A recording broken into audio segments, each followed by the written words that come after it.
So at 10 o'clock this morning, I was out here cleaning up the wood pile, the scrap lumber pile from the home build, and the septic people showed up.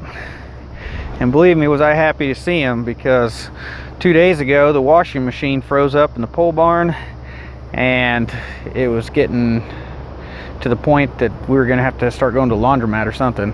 So glad to see the septic system. I got the plumbing in the house done, so at least the drain line's done. I think I can get me a washing machine hooked up in here and at least be able to wash clothes.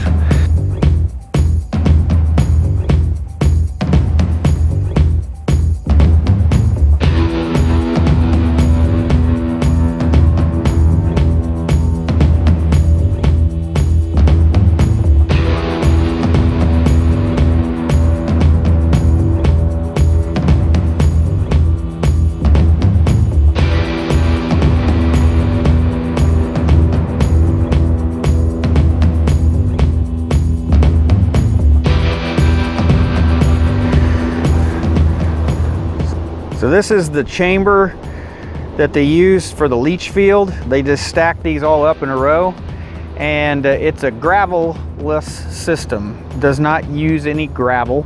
They basically just dig out a trench and they lay this in, and it helps the sewer just leach back into the overflow off the septic, just kind of leach back into the soil. As you can see, it has its own built-in, basically a foot down the middle, and that helps support this really wide chamber, and it helps be able to withstand the weight of the earth on top of it, and then being able to drive over it afterwards.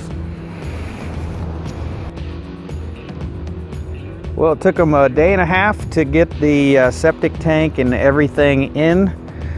It's sitting here about 70 feet away from the house, and it's probably 30-40 feet away from the pond.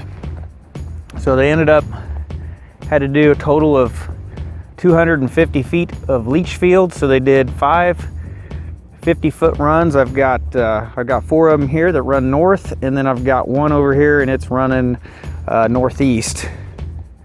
And then also the county, they ended up making them put in a perimeter drain around it. So there's a drain that wraps around the west and north side, and then comes around and goes over behind the dam.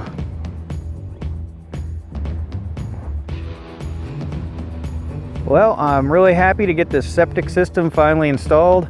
I've been waiting for this for a while. I was afraid it wouldn't happen if the ground froze, so I'm glad that we got this in before the deep cold of winter. So now we can get a bathroom set up and get our laundry set up here in the cabin, and we are just one more step closer to making this our permanent residence. So right now we have had insulators here, and they are blowing in and spraying in insulation in the walls of the house. So stay tuned. Soon we will be going over that, and the stonemason should be starting here soon. So stay tuned, there'll be more to come. Thanks for watching.